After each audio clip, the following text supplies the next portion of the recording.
Medics serve as what we call a force multiplier. When soldiers know they're going to be well taken care of, they fight harder. That's the bottom line. Soldiers fight against each other and we fight against death. That's our battle.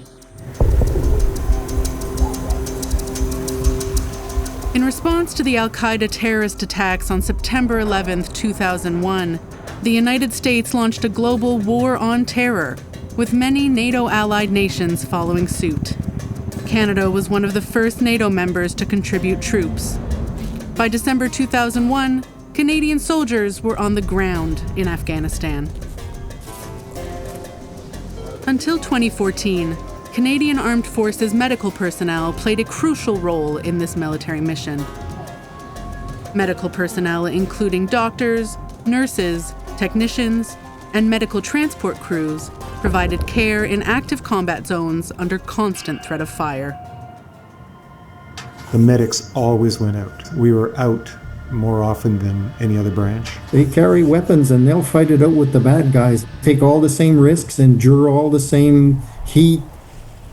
The original goals of the war in Afghanistan were to overthrow the Taliban-run government, which was allied with Al-Qaeda, stabilize the region, and help the Afghan people after decades of conflict. What was the prize in Afghanistan? It was not territory, it was the Afghan people. To give them security, to allow them to live their lives the way they wanted. I really believed in the mission. I have 2 daughters, and we were fighting people who were killing little girls who wanted to learn how to read and write. And I thought when my daughters were old enough to read about that, I want to be able to tell them that their daddy stood up. The political situation in Afghanistan was evolving, resulting in a particularly challenging mission. The military had to adapt continually to changing circumstances. During this tumultuous time, Canadian medical personnel saved lives on the battlefield and made significant advancements in both military and civilian medical practices. Nobody anticipates how blasts and bullets and, those kind of injuries are going to impact your patients. So you have to be adaptable and kind of quick on your feet to be able to respond to try to save lives in situations that nobody else experiences. We in the hospitals saw patients that were still alive that nobody had seen alive ever in all the history of mankind. And so we were writing medicine. We got creative and duct tape was your best friend. We called it MacGyver nursing. This medic performed 3 what are called crikes. It's a short term for a cricothyroidotomy. And we've probably all seen this in movies at some point. Cuts into a guy's neck so that he can breathe because his face is all messed up. Well, in 30 years in emergency medicine, I've done that procedure exactly twice. This medic of mine did 3 in 6 months, and he did it while getting shot at. I don't think Canadians realize at all just how extraordinarily skilled our medics are. The Canadian Armed Forces also partnered with Canadian Blood Services to create the first of its kind walking donor program, essentially an immediate blood bank. Service members would be pre-screened before deployment to enable access to fresh whole blood on the battlefield and in emergency situations. This method was particularly effective where stored blood supplies were limited, for troops on the move, and in remote areas without refrigeration. It was a game-changing medical innovation that is still used to this day. Our walking blood bank allowed us to give whole blood, so you were skipping that dilutional component, you were skipping the anticoagulant component that potentially could cause harm. You could literally watch the holes plug in minutes with giving a 2 units of whole blood. The Canadian Armed Forces also ran the Kandahar Airfield Hospital from 2006 to 2009. During that period, it became one of the busiest trauma centers in the world as medical staff contended with mass casualty events. 40 to 50% of our patients were civilians. Afghan National Army, Afghan National Police, local nationals, and the Taliban. So we took care of our wounded enemy as well. We had some incredible local national Afghan interpreters that worked with us. They also helped us with end-of-life care. For our Muslim patients, we would cover them with a white sheet and they would read from the Quran and we would turn them to face east. They were the backbone of our entire operation. This skilled staff performed life-saving interventions, all within the extreme conditions of a combat hospital. Kandahar Airfield Hospital was subjected to regular rocket attacks and even ground incursions by insurgent forces.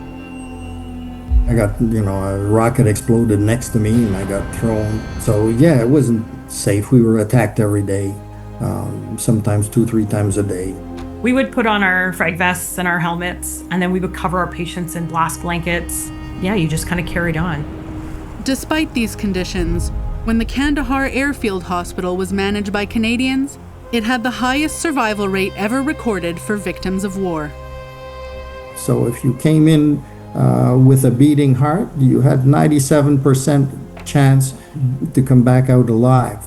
It's a world record. It's never been broken. And this we did in spite of our being the busiest trauma center in the world. The combat situation in 2005 and 2006 was particularly dangerous for Canadians as the Taliban regained strength. Canadian Armed Forces were tasked with foot patrols, reconnaissance missions, and election security. They faced suicide attacks, roadside bombs, and landmines daily. But it was improvised explosive devices, IEDs, that caused the most Canadian casualties and put a massive strain on the Kandahar Airfield Hospital. War, no matter what side you're on, no matter what century you fight it in, is always hell for everybody involved. Military weapons are specifically designed to maim, tear off, rip, blast, cut off in two, burn, and they work as advertised. You've got, some really terribly injured people who are, suffering. So you're always very motivated to do absolutely everything that you can for your patients. That kind of adrenaline rush certainly keeps you going. Some shifts that you were booked for were supposed to be 8 hours, and then you'd end up working 24 or 48 hours, depending on how many casualties were coming in. This increase in fighting came to a head in mid-2006 when Taliban forces attempted to seize the Zari and Panjwai districts west of Kandahar city. Over a 5-month period, the Canadian-led offensive fought to drive the Taliban back in one of the deadliest operations in recent Canadian military history. Together, the Canadian Armed Forces and Afghan soldiers supported by NATO allies successfully pushed the Taliban from the Zari and Panjwai districts. The Taliban learned the hard way. You just didn't mess around with us. They tried to go toe-to-toe with us, and they paid for it through those months, deep into the most Taliban-supporting area of the country. We completely blocked their access to Kandahar city, and that's what Zari Panjwai did. That battle should be right up there with Vimy Ridge, Juno Beach. It should be there as a place where Canadians did absolutely amazing things. During this time, Canadian service members were exposed to intense combat environments, which contributed to high levels of PTSD among Canadian Armed Forces personnel, particularly medical staff and forces who operated out of FOBs, forward operating bases, deep in Taliban territory. We have a lot of training, but still, some people have quite a shock when they get over there. It's just more intense. It's the too much adrenaline over too long a period hitting your brain. We have social workers come to the FOBs. We have psychologists come to the FOBs, ride out in a helicopter where they can get rocketed so they can talk to guys after they've been in a bad stretch. That's how committed we are to the mental health of our soldiers. After several years of operations in Afghanistan and the death of al-Qaeda leader Osama bin Laden in 2011, Canada's role in Afghanistan shifted from combat to training Afghan security forces. And by March 2014, after years of waning public support, Canada's military involvement came to an end. NATO's involvement ended in 2021, with the Taliban seizing power and re-establishing the Islamic Emirate of Afghanistan, 7 years after Canadian troops had gone home. The conflict was Canada's largest deployment since the Second World War. 40,000 members of the Canadian Armed Forces were deployed, and 158 Canadian soldiers and 7 Canadian civilians were killed. Canada's efforts offered the Afghan people some relief from violence and oppression under Taliban rule, and innovations through the conflict changed frontline medical care. I like to think that we gave the women of Afghanistan 20 years of opportunity to go back to school, to learn, to see a different way of life, and hopefully that in the future will allow them to empower other generations to move forward. You can't kill your way out of an ideological war. You win through education. And so that's what we did. There were 3 million girls in school by the time Canada's mission ended. 3 million girls in school, in a place where, not infrequently, they would be shot, they would be blown up, they would have acid thrown in their faces.